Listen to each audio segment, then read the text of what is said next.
Previously on The Plot Thickens. Do you think Mr. Castle will ever sell this place? I wouldn't think so. Not since that's a situation where it burns down. I don't see how I've been in. Did you say something about it burning down? Oh, yeah. I thought the entire camp burned down like 30 years ago. It did. You're a long time after getting trapped in community. Wait, I can't understand what you're saying Wow. here. Took a long time to rebuild the trust with the community. Wasn't there like 6 campers died? Oh, yeah.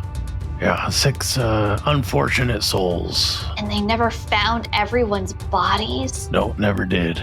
Hell of a first day for me. What? Yeah, I had just started. My first night there, big fire.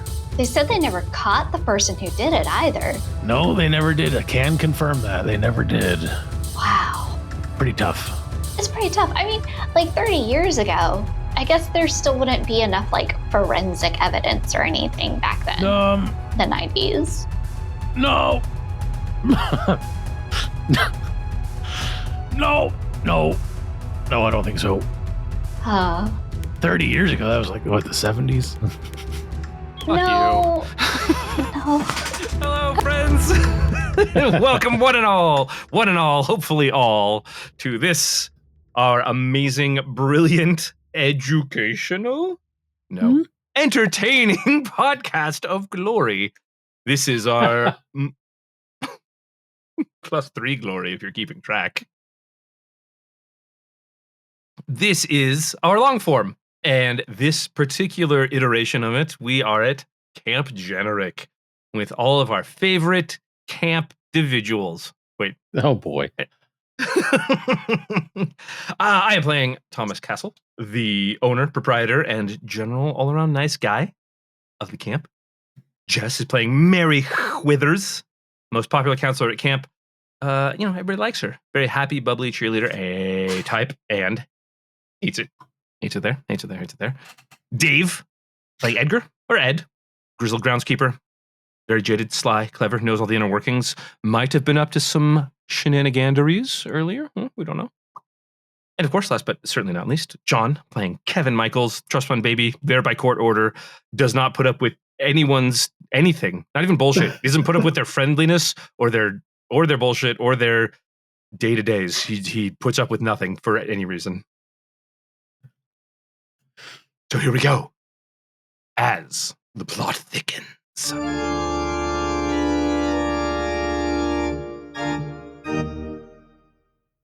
So, Mary, I'm honestly really excited about this event coming up. And obviously you know everyone, you know everything that goes on here. I'm really kind of hoping I can count on your help to get this thing running, get it off the ground, as it were. Oh, absolutely. I think a scavenger hunt here at the camp is exactly what the campers need to familiarize themselves with the area. That's brilliant. Yep. See, I knew it. I knew coming to you first was the right idea, and I knew it's gonna pay off in dividends. So we'll need things that they can search for, right? Or should we be like, I want you to find like the perfect sunbeam coming through the trees, or I want you to find the sound of a babbling brook, or I want you to find a moment of peace underneath a cliff. This is kind of where I get lost. So what I think those are all very lovely things, Mr. Castle, sir. I would just, I don't see any urgency with those. Does that make sense? There's no urgency to see a babbling brook, but like there's urgency if like you better get this key or so and so's gonna drown. There's urgency with that one. I went to 11. Okay. Okay. I like the key. Maybe we can put a pin in the drowning thing and, right. Well, I was workshop just trying to think like what's something that's going to get like the kids like really invested. So maybe it's like, oh, you got to find this key to unlock this thing to get some candy. Okay. Candy's, not the healthiest reward. Maybe like granola bars. Oh, okay, Kids okay. love granola bars. To get Matilda's EpiPen? Why doesn't Matilda have her EpiPen on her? Well, that's the problem. She doesn't, and she needs it, and they have to find the key to administer the EpiPen. Right? That's the urgency. Okay, that does create a sense of drama and camaraderie if we're all kind of banding together to save Matilda's life. I think that's something that. Oh, just make sure that she's not on Cherry's or Shayna's team, because I don't think they would actually look for the key, you know? Okay, one of those things. Ed, hey, perfect timing, buddy. Okay. How's the old walking going? The walking stick helps a little bit. I'm able to kind of lumber around. Mary, I wanted to let you know I finished hiding the items that you asked me to. And I got the maps that you made. The only thing is I'm not sure if, with my leg being in the condition it's in, I don't know if my strides are the same length as your strides. So they may be off a little bit, but ballpark. Oh. Okay. I mean, you're taller than me, so yeah, I'm sure it's fine. But one foot's kind of not even working really right now. Really waiting for the swelling to go down. I was going to say, that looks far too big. Anyway. Thanks. Yeah. Mm-hmm. Appreciate that, Mr. Castle. Just keeping it honest. Honesty is the best medicine. Ed, have you not been resting your leg at all? I got a lot to do around here, Mary. You know, no rest for the wicked, even when their legs screwed up. It looks like it's bulging through, like, it looks, you've got it wrapped, but it looks like it's purple. Looks like a can of purple biscuit dough. It's really bad, to be perfectly honest. Yeah, I think that's what we've been saying. I think we're all in agreement here. Yeah. Yeah. Okay. Sit down here. Let's elevate it for a little bit. Let's get some of this wrapping that you added onto it. Were you trying to make this like a compression legging? Yeah. Did I? It's pretty loose, isn't it? No, this is pretty tight. I think you might have cut off most of the blood flow to your leg, which is definitely not good. I think my mistake was I needed to make it even tighter. The purple. You wanted to be more purple? No, you think it's related? I mean, I'm not a doctor. Wow. Okay, things are feeling very different as you're unraveling that. Yeah, because you're probably feeling things now. Yep. Oh, wow. Okay. Yeah. Well, this is an experience. Hey, Mr. Castle. Hey, Ed. Hey, Mary. I did the morning count. Looks good. It's pretty close. What do you mean pretty close? How many kids were here? Huh? How many kids? Well, out of 160 kids, we've got 135 counted. So that's pretty good. Pretty far outside what we'd call an acceptable margin of error there. I mean, I probably forgot to count one of the cabins or something. That's 2.5 cabins. That's not one cabin. That's 2.5. They're probably playing baseball. I didn't go over there. It does not take 25 kids to play baseball. Oh, 25? Is that how many? Okay, that's more than yesterday. Oh my God, Kev! I've been working on this scavenger hunt. I thought I could put you in charge of this one thing. Well, I mean, now the scavenger hunt can be, you've got 25 more things to put on it. I mean, that does have a sense of urgency if you think about it. It really, it does. It does. It just doesn't have the drama. It's fine. Okay, it's fine. Who needs drama? Drama. Send them out at night. Ooh. I'm not remaking the map. A bunch of 8 to 12-year-olds going out into the forest at night to search for other 8 to 12-year-olds. I mean, that sounds dramatic. I think that will work fine. I don't it's think the same amount of paces at night, right, Ed?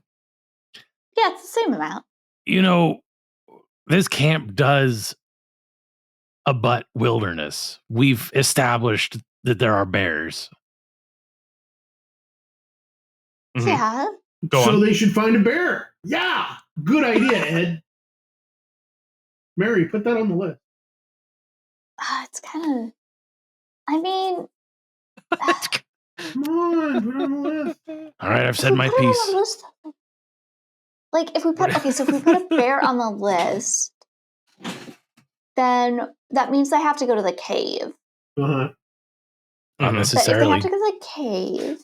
No, Ed's right. Like, bears wander around here all the time. When there's no one here, bears just up and down these aisles. Oh, that's true. That's true. They told me they've actually been staying away from the caves for a while because of the traps. Good advice. Came a little too late for me. Yeah. I think don't step in bear traps is... Maybe we can get like a sign and put that over like one of the doors. How much of the medication are you having? Who, me? You're talking to bears. Oh boy. Yeah. Yes. Yes. That's not an answer. Oh my gosh, Ed.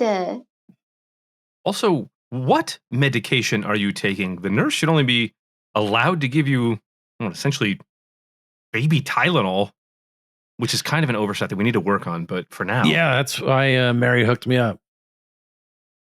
Yeah. You hooked him up?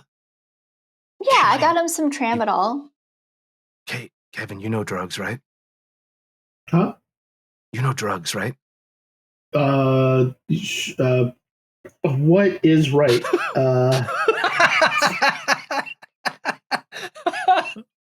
Well, I already tried saying yes, and apparently that wasn't an answer, so. I just feel like, if you're a cop, you have to tell me, right? I'm not a cop, Kevin. Yeah, he's... I mean, I know not you're a cop? not a cop, Ed. Mr. Cass is kind of coppy, though. Way too cool to be a cop, Kevin. Okay, money. Anyway, jury's out.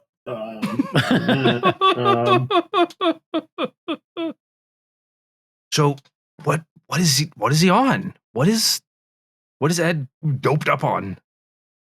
What do the symptoms look like? Well, it looks like his leg is broken. That's usually a symptom of a bear trap. Yeah, we're kind of past that. We've kind of okay. So what drugs does it look like he's doing? I mean, probably good ones, because he's not hurting bad. Why do you say that? Because, like, your foot's purple, dude. Yeah.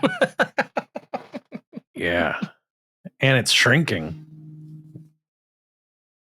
Yeah, so, like, that probably hurts.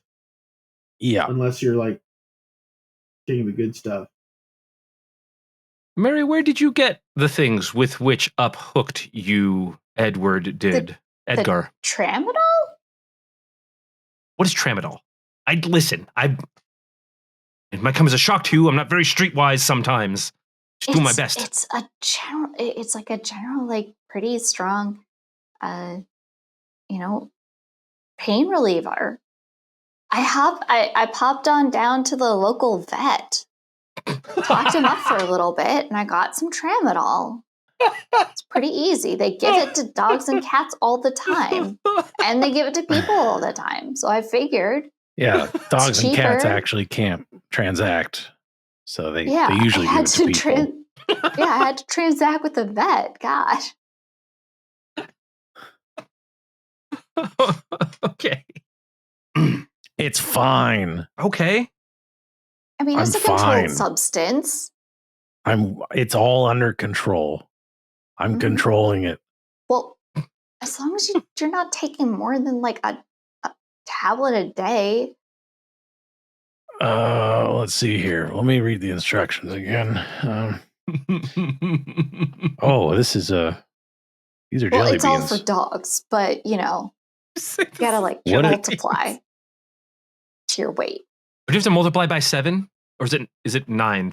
No. It's by your weight. So it's like these ones were the size for like a Great Dane, right? So like the Great Dane is like 100 pounds. Then like you multiply to get to your weight, and then I lost them. Sorry, Mary. You lost them? Yeah, I thought they were in this pocket, but this is jelly beans. You just wait. Wasn't one of your scavenger hunt prizes jelly beans? Jelly beans? Yeah, candy. Yeah. Yeah. I think I know where they are. Oh no, Ed. Yeah, about 15 paces past the boathouse. Okay. All right. Well, that one's easy enough to get to. I don't know. Maybe we'll keep it there. Oh, that could be the raised stakes, Mr. Castle. The kids have to help Ed not be in pain anymore by finding his pills. Well, sounds great. I don't think there's any issues there. Okay. I can think of any way without going wrong. I mean, I guess it is teaching philanthropy and thinking about others. We'll tell the kids that there's powerful pain relievers buried on the ground somewhere, and if they need to bring them back. Great idea. They will bring them all back, I'm sure. Yeah, all of them. Especially if you won't let me take Matilda's EpiPen. Listen, you already said that 2 of her friends would not search for it anyway. Like, already we're losing participation if they just want to watch her die. I didn't say they were friends. I can't keep track sometimes. Frenemies? What's the... Kinda? Look, because, okay, so you see, what Matilda did was she went to go down to the lake to swim, but she didn't bring Cherry with her. She instead invited Shane over, not Shayna, Shane, who's a boy. And because he's a boy and all of that stuff, Matilda decided to wear her 2-piece instead of her 1-piece. But the thing is that she had already told Shayna that Shayna could borrow her 2-piece because she wanted to do this really cool like Jane jungle thing over near the jungle gym that's on the edge of the forest there. And so when Shayna went to go get the 2-piece, she discovered that Matilda already had the 2-piece and that all that was left was the 1-piece. And then she still tried to do the 1-piece, but then Cherry ended up laughing at her because she said it looked lame for her to pretend to be a Jungle Jane when she only had a 1-piece on instead of a 2-piece on. And meanwhile, when they went to go to confront her, they discovered that it was because Matilda was in the lake with Shane and a couple of the other boys and a few of the other girls, and they had never invited either of them.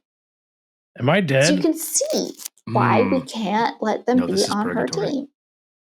Okay, that I understand all of that, and that makes perfect sense, and I will make an informed decision based on a careful analysis of everything you've just told me.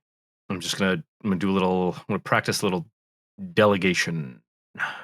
Why were we talking about Matilda again?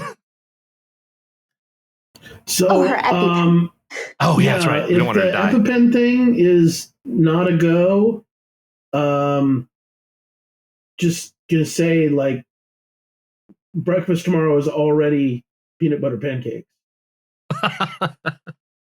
So, ooh, yeah, we should. That genie can't be put back in the bottle. I made so much batter.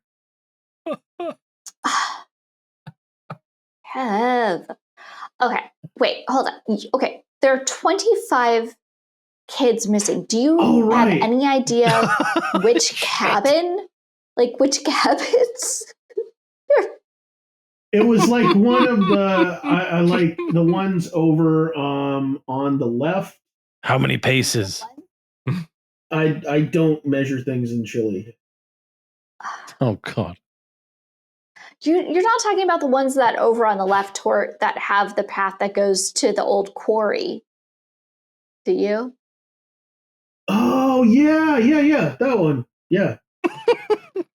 Those ones? I mean, I didn't walk all the way over there. Quarry's, scary. We sing that song, "Don't Go Down to the Quarry" in the middle of the night. Yeah. There's a song about the quarry? Don't go down to the quarry in the middle of the night. If you go down there, you might get a fright. If you can't get back before the sun is up, your mom and dad'll have to pretend you're in a coffin. Oh, standby. We've been singing that one around the campfire for a long time. I didn't pick up on a lot of the singing. I've usually been doing paperwork.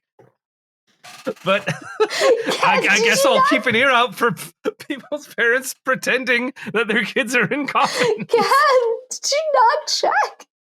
I mean, the real lyric is something about, bobsled Terry cutting them up. We haven't sung it that way for many years. It rhymes up that with was up? a little. How pedestrian. That one's a little more graphic. How many versions of this song are there about the quarry? I'm just kind of for research purposes. I don't know. I mean, is it versions or is it just like there's bobsled? Different, verses or different stages of things that have actually happened at the quarry. Yeah, that's what it is. Yeah. Every time something new goes down, we have to add a verse. And I don't know if you've seen this before in like hymnals or anything like that, but sometimes different people will just select different verses and leave out other ones if they don't really care for it. Okay, so it's more of a personal preference as to which tragedy to recount. Yeah, I mean, I could pull out the camp psalm book and let's see here. They're in the song. I need to do a lot more research into the culture of this camp. For quarry. Yeah, we have 25 verses. Oh, hey, that's how many kids are missing. Oh. Okay. All right then. So, maybe new plan. Maybe a couple new plans. Then I think kind of a moving forward plan. I feel like we've got a lot of plans already, Mr. Castle. Okay. Let's prioritize rescuing any kids who may be in the quarry in immediate physical danger of dying.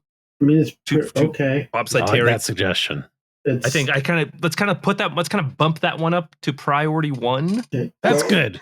I mean, it's nighttime, and like that's literally what the song says not to do, is go to the quarry in the middle of the night, Mr. Castle.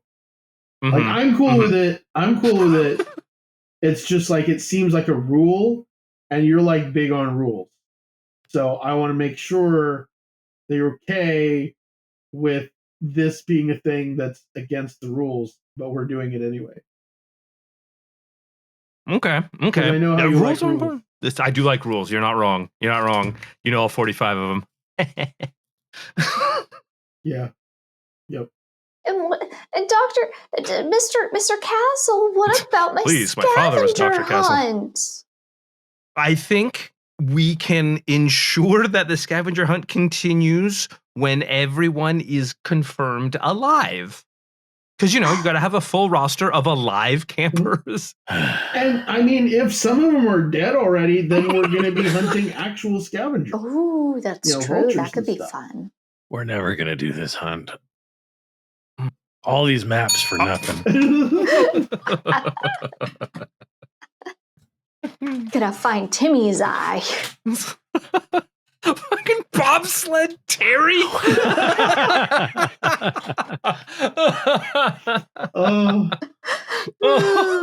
was just really trying not to do like machete or. Oh yeah, bobsled. Bobsled. That's got blades on it. Okay, sure. Technically, yes, I love it. What about Horseshoe Harry? Oh, there we go. Honestly, also fucking major props for coming up with that song, I assume, on the fly. Very well done. That was impressive. Oh, okay. And honestly, the ending was way funnier than if you had fucking rhymed anything. Before the sun comes up, then your parents will have to pretend you're in a coffin. That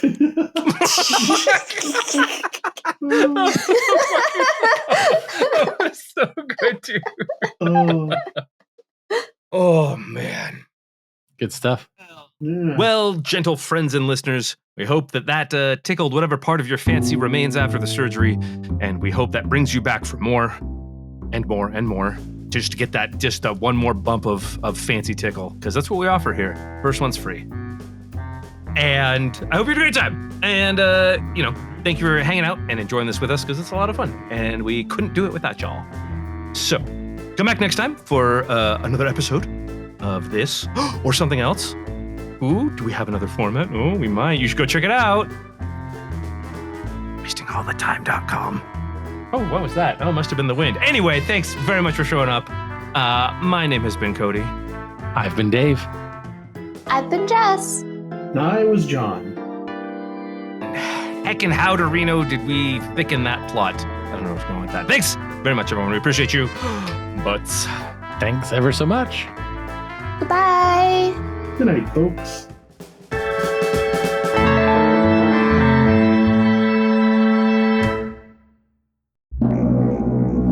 Congratulations, you've made it to the end of another episode of Wasting All the Time, an improv comedy podcast. If you enjoyed the show, be sure to subscribe on Apple Podcasts and Spotify, or wherever you get your podcasts. If you really enjoyed the show, support us at patreon.com/timewastepod, or go to wastingallthetime.com.